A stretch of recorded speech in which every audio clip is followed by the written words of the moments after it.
Welcome back to our channel, everyone. So what we're trying to do here is to just trim this full shoe into a half shoe. That's what we're trying to achieve. Can you see this? So after, will I say, tracing it, we went right ahead into cutting it. Now we are just trying to tape up where we had already cut out. I know when it comes to taping, you need like 1 inch, or this is almost more than 1 inch. So let's say 1.5 will be very comfortable, but it depends on how tiny you want the taping method to be. So this is the method we use. So it's slightly bigger than 1 inch. And secondly, you need to use a very soft leather, like a lighter leather. When it comes to taping, you don't tape with a very strong leather, you use a very soft one. Take note of it so that it will not be difficult for you when you want to fold it. Like after, will I say, sewing the first time, you know you will need to apply gum on it before you turn it over and to sew. So while at it, make sure it's a soft leather. So we went ahead into folding it into two, but if you look at the folding carefully, it was not folded right into the middle. Can you see? We folded it but not right into the middle. There were still space. So take note of that as well if you have a job like this to do, or if you want to try it for yourself, you can do that. So we went ahead into applying the gum on the shoe. Can you see? We applied the gum on the shoe first. After applying gum on the shoe first, we applied on the taped area, like on the soft leather. We went right ahead into applying on the soft leather as well. The next thing we went right ahead into doing was placing the tape on where we had already applied our gum. That's at the surface of the shoe. Can you see that? At the surface of the shoe is where you are applying your gum. Sorry, where you had applied your gum is where you are placing your turning tape, or the tape that you had already used. Like I said, we did not tape it right into the middle, but it depends on how large you want your turning taping method to look like. We want our turning taping method to look slightly big, so we went ahead into making the turning tape more than 1 inch.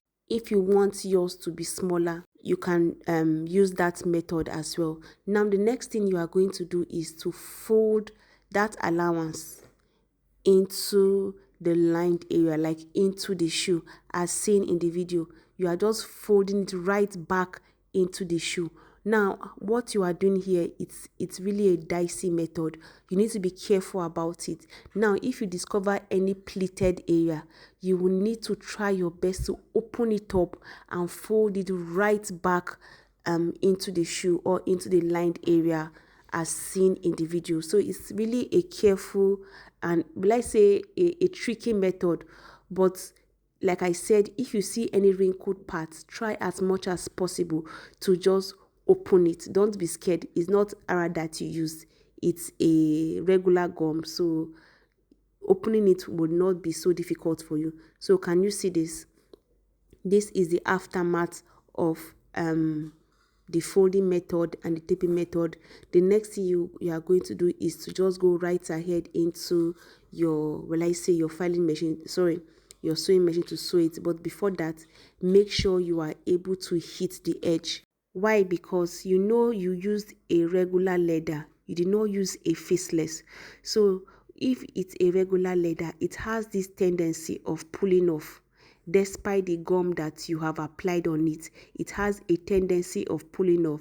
So what you are doing here is, after folding it, make sure you try and hammer the edges, so it's be very comfortable for you when you are trying to, will I say, to sew it and all. So yeah, this is this. Just carefully hit it, carefully. You know you are using a soft leather, so everything needs to be careful. Like I said, the next thing you are going to do now is just go to your sewing machine and just sew the edges carefully. Now when it comes to sewing this kind of half shoe, or this kind of shoe, because it is made already, you can't use a regular machine. I had to go to my boss's place just to sew this kind of shoe because of the way his machine is. Anyway, I have it, but it takes so much power. Like I say, it takes so much light. So there is this power box I am trying to get before I start making use of mine. But I would suggest that if you have a procedure or a job like this, after folding it, like after carefully folding it, you can take it to your aboki friend or your shoemaker friend to just like hand stitch it for you carefully. I think that method will also work, like hand stitching. I didn't try it, but I think it's an afterthought. Like we actually struggled. We had to open the insole. Can you see? We had to open the insole just to give us enough space to sew where our foot is going to be, is going to be placed. Can you see? We had to open it. So if you don't want to go through this route of opening and all that, because certainly when you open it, when you are done sewing, it's just gum that will gum it. But if you don't want to go through this process, you can just take it to a shoemaker friend and then your aboki friend and tell him to hand stitch it. You just tell him the spacing you want it to have, and if he's someone that you are sure of his work, certainly he's going to do it neatly. If you sit down with him though, if you just sit down and tell him what to do, I'm sure they'll bring out the result that we are trying to achieve here. So if you can't get hold of this kind of machine, you can just hand stitch it. If you can hand stitch, why not? Because after sewing this side, we had to, remove the thread and still sew it again because of how tacky it was looking in the first place. Because of how, can you see, it was looking a little tacky because of the struggle we had to go through. We had to remove and pull off the stitch again and still restitch it. But when we were done with that one, it came out perfectly well. So this is an idea of turning your full shoe into an half shoe. You can try this method.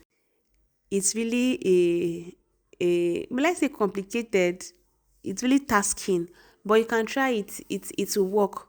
After cutting it, tape it up, take it to your aboki friend, and they will sew it for you. Now the next thing we are going to do is just to apply gum on the shoe and just seal up or use iodide on all those edges. So that is it for our little tutorial today. Hope you found this tip very useful. I hope to see you in my next one, guys. Bye.